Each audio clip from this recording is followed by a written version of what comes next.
This comes the same day as this new national poll from the New York Times, and Siena College has Harris and Trump tied 47% apiece. Coincidentally, as we mentioned, the exact same number of days until the election. We also have 4 new polls on the state of the race in Pennsylvania, must win for both campaigns. We'll have more on that in a moment. And a short time ago, the former president spoke at an event on fighting anti-Semitism. That's what it was billed as. It was sponsored by Republican billionaire donor Miriam Adelson. You may remember last month when the president praised Adelson, he said the civilian award he gave her in office, the Medal of Freedom, was, quote, actually much better than the Medal of Honor, the nation's highest military decoration. Today, speaking before Jewish Americans about anti-Semitism, he said this. 47 days from now, we're going to defeat Kamala Harris. You have to defeat Kamala Harris. More than any other people on earth, Israel, I believe, has to defeat her. You know that?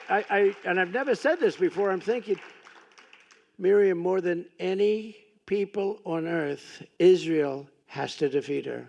I really believe that it's a disaster for Israel.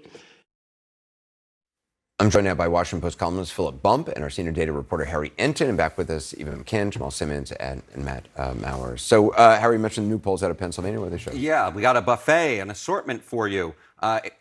Last night we were talking about that Quinnipiac University poll. I said that there was going to be more Pennsylvania polls. I deliver for you. And what we see in those polling is sort of a range, right? Quinnipiac is the most friendly to Kamala Harris with a +5. But the bottom line is, you look at all of these polls, what you see is anything from a tie in Marist up to a lead +5. The average here is pretty good for Kamala Harris, right? A number of those would be within the margin of error. They are within the margin of error. That's why we show all of them, and that's why I take the aggregation, because that, of course, gives you a better idea of where the race would be. And so you see that range, but the bottom line is if you take the average of all of them, what you see is essentially Kamala Harris up by 2 or 3, depending on how exactly you take the average. And why is Pennsylvania so important? Look, we've done a number of segments on Pennsylvania. Pennsylvania. And the bottom line is this. If you win Pennsylvania, your chance of winning the presidency is quite high. So, for instance, for Kamala Harris, it's 88% if she wins the state of Pennsylvania. If Donald Trump wins the state of Pennsylvania, it's a 94% chance of winning this particular election. So the bottom line is Pennsylvania. If you win Pennsylvania, you're probably going on to win the White House. But, I mean, does it matter that nationally she's apparently neck and neck? I mean, because a lot of people were saying earlier, well, she's got to be 10 points up nationally. This is going to be one of the great questions of our time, which is what's going to be the gap between the Electoral College and the popular vote? The large belief generally out there is that Kamala Harris has to win the popular vote by at least 2 points in order to win in the Electoral College. However, there was a very interesting analysis today from my dear friend Nate Cohn at the New York Times, which actually suggests that Kamala Harris is doing particularly well in those northern battleground states, better than you might think based upon the national vote. And these polls, I think, kind of prove that, because in Pennsylvania, she's actually, at least in the polls released today, at least matching her national numbers, if not exceeding them. Eva, I mean, what do you think of these polls? I think that they are still running scared is what I'm hearing from them. They don't want to get overconfident here, but certainly it is a good sign, and it is an endorsement of the strategy that they are employing. I think many of us in the media are frustrated because we want to be able to question the vice president. We want to be able to get a better understanding of her evolution on some of these key policy matters. But they're running a very tight ship. They're running a very disciplined operation. Everything is very strategic. They are meeting the voters where they need to be, and I think that they are getting the results that they want to get. There are fewer than 50 days until Election Day, fewer, and the presidential race is razor thin. A new New York Times Siena poll shows Vice President Kamala Harris and former President Donald Trump tied nationally among likely voters, each polling 47%. Looking specifically at battleground Pennsylvania, which it all may come down to, a new CNN poll of polls shows no clear leader there. Harris at 49%, Trump at 47%, essentially tied there too.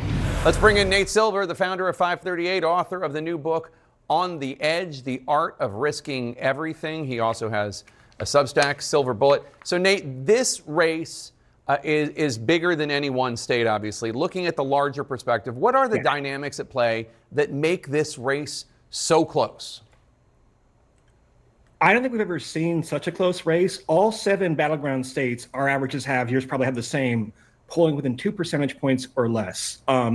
Look, it's probably an election where you have very high turnout. It comes down to just who has the bigger coalition.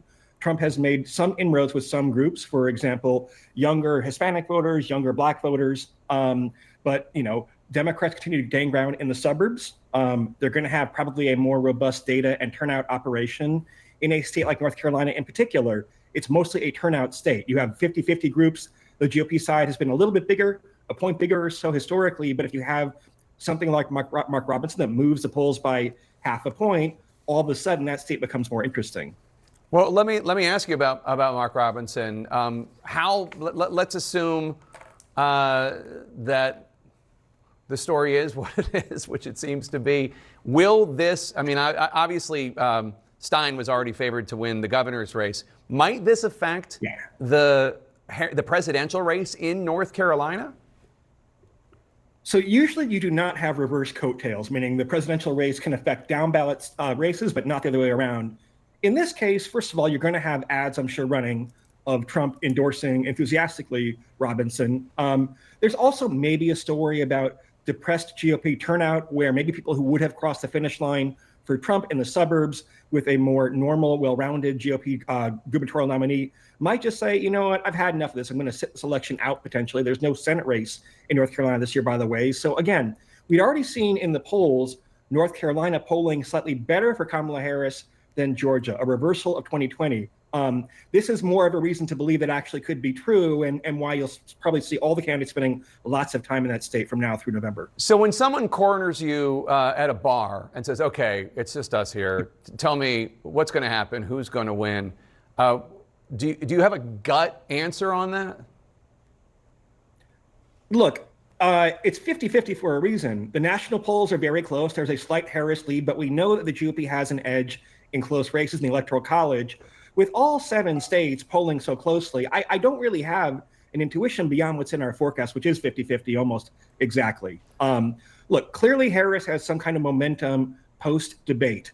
The thing that would worry me a little bit if I were Democrats is that she had the same momentum earlier on in the campaign and then had a very flat to negative period afterwards. So can she sustain the good vibe, so to speak, that she had before? To me, Trump seems pretty off kilter recently. It's a bit more subjective. But we're not going to wake up on November 5th with a lot of certainty about the outcome. We might not go to bed on November 5th with a lot of certainty either. You could even have a recount 2020 style or 2000 style rather in one or more key swing states. Your new book, On the Edge, is about the biggest risk takers in the world. What lessons from their experiences might apply to this year's presidential election in terms of, for instance, should Kamala Harris, I think it's fair to say, is running a relatively cautious campaign. Should she be taking more of a risk? Well, first of all, the decision to replace Joe Biden with Harris was a risk-on decision, and a decision I think Democrats now appreciate was a good decision. Yeah, look, if I were her, I would do a little bit more local media and things like that. Look, I've been doing a book tour, and every little media hit helps as far as getting those marginal voters in an 0.1% election across the finish line. For voters out there, I'd say, look, you have to become comfortable dealing with uncertainty. The things you can control, you can vote, you can volunteer, you can donate, you can persuade your friends. Sweating the polls on social media might be entertaining for some people. That won't actually change the outcome, though. All right, Nate Silver, thanks so much. Good to see you again, sir. There's another new national presidential poll out tonight, the New York Times poll, showing a dead heat between Kamala Harris and Donald Trump among all likely voters surveyed. Joining us now here in the Situation Room, Senator Joe Manchin of West Virginia. He's a prominent independent and former Democrat senator. Thanks very much. Good to be with you. You're smiling when I said that. I'm very comfortable as an independent. I have the majority. I'm with 51% of the registered voters in America, over 80 million of us. You better figure out what we like and what we don't like if you want to win. Well, you're a former Democrat. Kamala Harris, as you know, has positioned herself as being more moderate. Is she moderate enough to get your support? Well, she's saying a lot of the right things now and everything. It's just basically what you say and what you do are two different things. And I think people are looking at that. It's encouraging to see her understanding you have to have an energy policy. This is the first time that the administration or anyone in the administration has acknowledged because of the IRA, we're producing more energy, fossil energy than ever before, more investment in clean technology than ever before, more solar. More battery storage. We're doing all the things, but we're energy independent. And we've paid down $230 billion of debt out of the IRA. No one's talked about the finances of this country.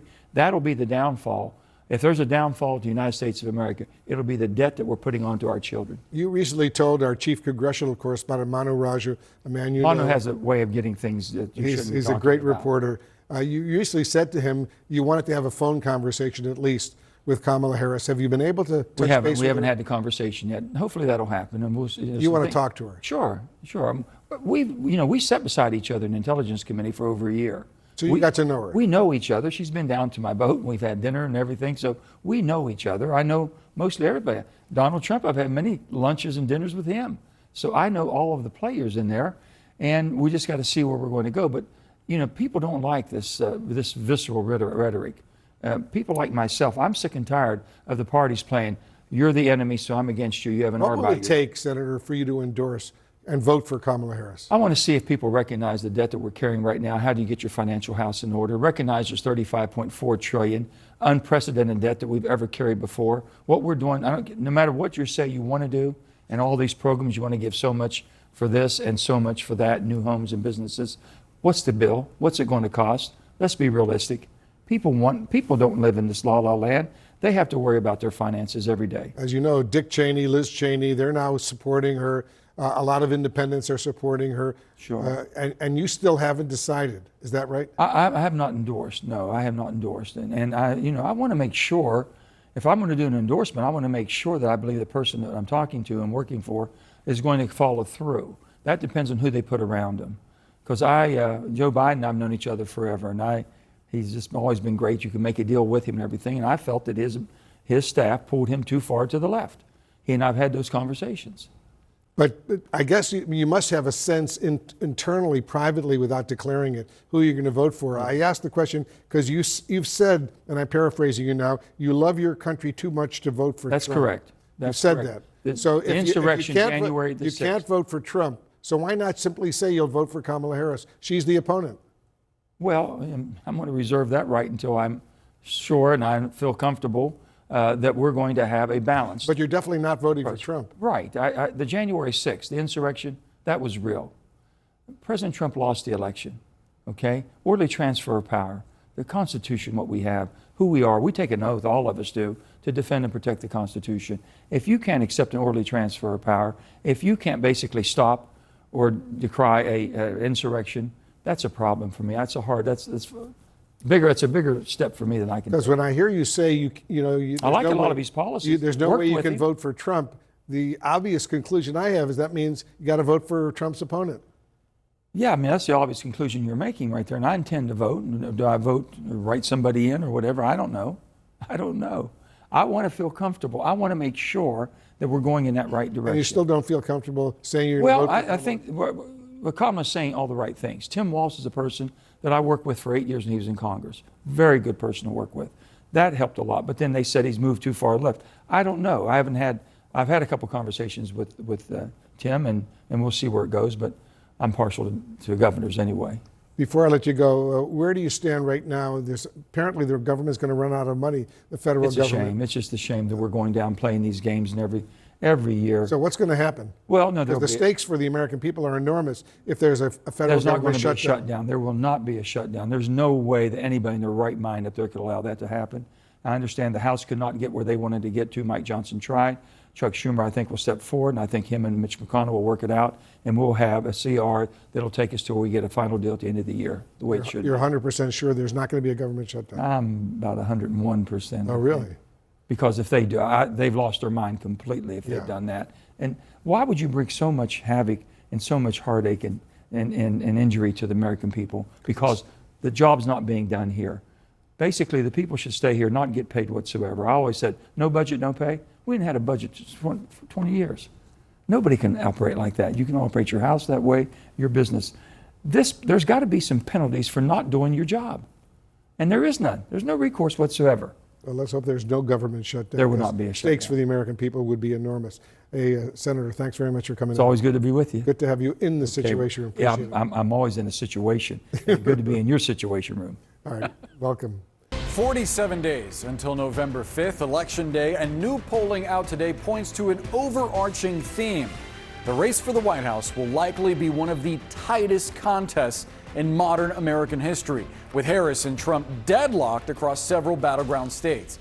And Pennsylvania, the state that could determine the election, a new CNN poll of polls shows the two candidates in a dead heat race with no clear leader. Let's turn now to CNN senior data reporter Harry Enten for a deeper dive on all of this. Harry, obviously the race on a razor's edge, and this new polling out of Pennsylvania, this new analysis, there's a lot to decipher there. Oh, there's so much to decipher, Boris. I mean, I woke up at 4:30 this morning looking at all the polling data. I got no sleep. I was deep down in the spreadsheets. And here's the reason why. Look at this. We have gotten a bevy, a slew, a buffet of polling, whatever way you want to put it. Harris in Trump in Pennsylvania. This is the margin. Quinnipiac, you got 5 for Harris. How about the New York Times? You got 4 for Harris. Franklin and Marshall, 3. You notice we're coming down the line. Trump's doing a little bit better. How about the Washington Post? Just a 1-point lead for Harris, well within the margin of error. And Marist College, a tie. So the bottom line is, looking at this data, you see perhaps a slight lead for Harris, but then you work your way all the way back to your right side of the screen, and you get a tie. As you put it, my dear friend, very tight in the Keystone State. And how about this new fresh Michigan and Wisconsin polling that's come out over the last day? Yeah, all right. So I gave you 5 polls here. That's a lot of numbers to digest. So let's kind of dive in. We're going to look at Michigan, we're going to look at Wisconsin, and we're going to look at Pennsylvania, and we're going to basically close it in on an average, right? Take it all together, package it up, nice bow on the top of it to make it easy. So this is the Great Lake battleground states. In Michigan, +2 for Harris. Pennsylvania, you mentioned at the top, +2 for Harris. How about Wisconsin? +2 for Harris on average. The bottom line is, Boris, in these battleground states, it is so tight, no clear leader. Now, what does this mean for the electoral map? Because I think that is so important. You look at this and you say, okay, these numbers, what do these exactly mean? Let's talk about the race to 270 electoral votes, all right? Now, what I'm going to do in this situation is I'm going to say that the polling averages are right on. Now, they could be off by a little bit, and Trump could benefit from that and win with those polling averages the way they are. But let's just say the polling averages are right on. So we'll give Kamala Harris Wisconsin. We'll give her Michigan, and of course we'll give her what I think is the most important state in this election, the Commonwealth of Pennsylvania.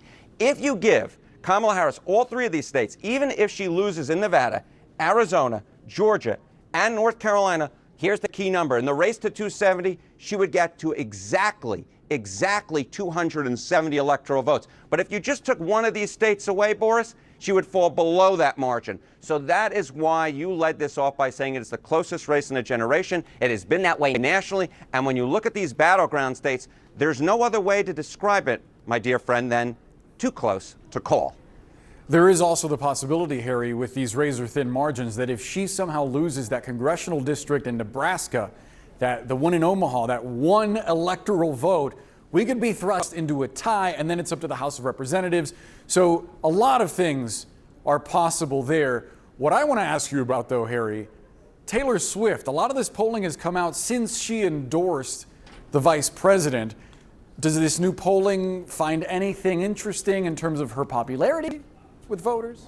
I think it does, because we always talk about Taylor Swift and the young vote. I think that might not necessarily be all that correct. At least depends on your definition of young. All right, this is Taylor Swift's net favorability rating. I want you to look at voters, likely voters under the age of 30. It's just +6 among Generation Z.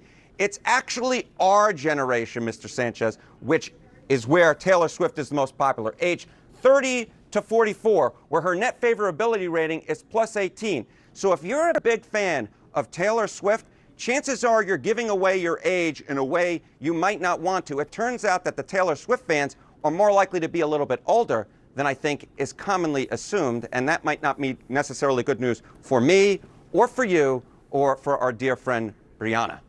Harry, I think you've got to recalibrate your definition of young. Just a bit of advice. Just a bit of advice. Harry Enten.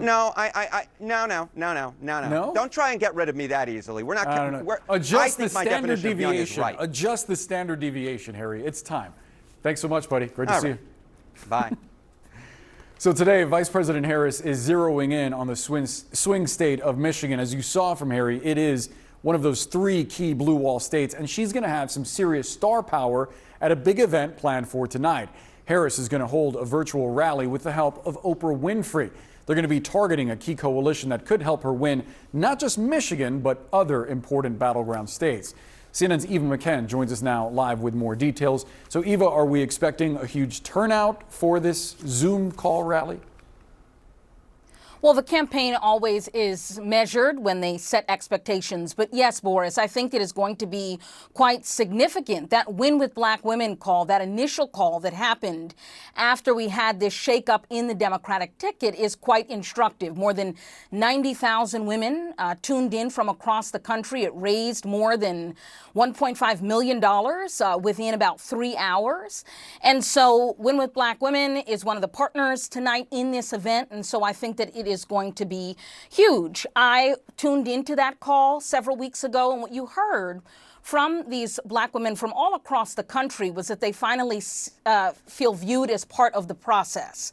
That so long Black women have been the backbone of the Democratic Party, but now they feel as though they are being represented at the highest levels. So I think you are going to have a lot of engagement tonight. The entire goal is to fire up all of these key coalitions that do the important work of registering voters, Boris, and knocking on doors. Eva, I want to ask you about some Axios polling that came out recently from Alex Thompson, a CNN colleague we should note, and he tabulated the number of interviews that both Harris and her running mate, Governor Walz, had done, and it pales in comparison to the number done by Donald Trump and J.D. Vance since Harris became the nominee some 60 days ago or so. I'm wondering, when you're talking to sources, do they tell you that this is part of a strategy, this kind of avoidance of the press? So everything I glean from my conversations with Harris allies is they just don't see any benefit to this. They see, it's a time game, Boris. You know this well, that there's nothing more valuable than a candidate's time. And in this truncated campaign, they want her out, sometimes in intimate spaces with voters, having that one-on-one connection. And they lose that time if they are prepping intensely for an intense policy-driven interview with a news organization, I think to the great frustration of us. And so this does not surprise me. I think that in addition to these big rallies, they certainly have the money for them. They also want to do these sort of micro events where they're connecting very strategically with voters in the 7 key battleground states. And that doesn't leave a whole lot of time for news interviews. There is great incentive for coming on CNN News Central. I should point out, we like to have a good time here, as Eva McKen well knows. Absolutely. Thanks so much, Eva. Appreciate it. Breaking news, Harris gets the Oprah treatment. In what the Harris campaign is calling a, quote, big night, Oprah Winfrey will be joining Harris for a massive rally just moments from now. More than 200,000 people have already signed up to watch on Facebook, Instagram, YouTube, and TikTok, part of a nationwide movement led in part by Black female supporters to motivate voters to vote for Harris. Renee Marsh is out front. Kamala Harris's historic candidacy has ignited a surge of activism among Black women. We often talk about this idea of Black girl magic and or the secret sauce. It's the work. It's the work that Black women have put in. Juteka Edie, founder of Win with Black Women, organized the Zoom call that she says netted 90,000 Black women in support of Harris in the hours after President Joe Biden exited the race in July. She also organized Thursday's virtual rally with the vice president, hosted by Oprah. There have been over 140 Zooms for Kamala that have raised collectively over $20 million.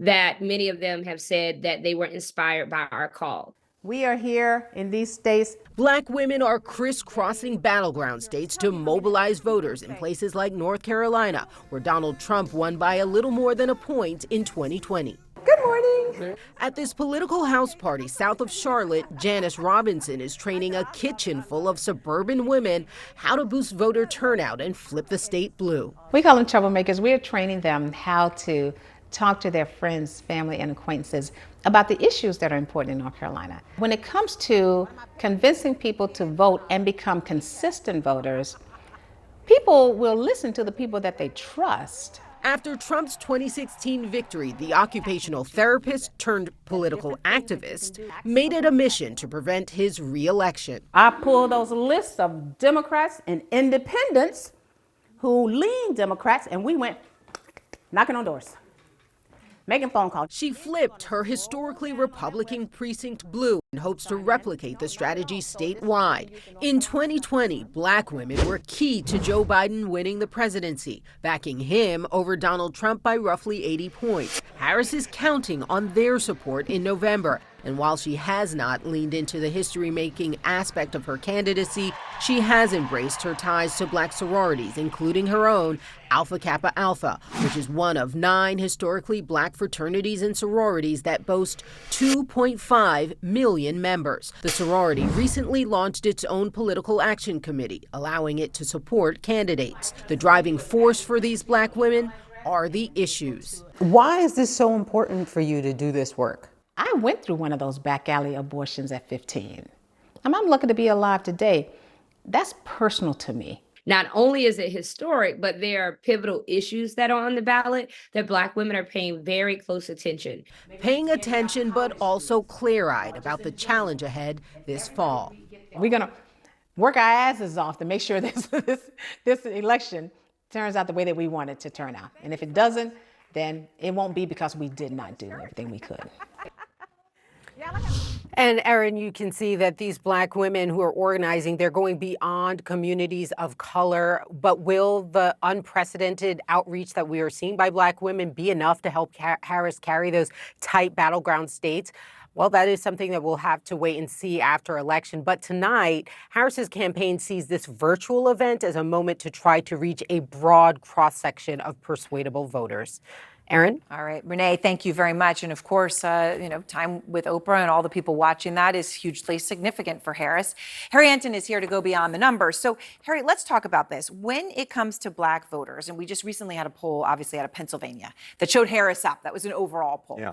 What are you seeing among this group in the state of Pennsylvania? Yeah, I think this is one of the most interesting trend lines that we see in the electorate. And that is, let's take a look at Black voters in Pennsylvania. We'll compare the 2020 exit poll to what we have in the September polls. And what do we see?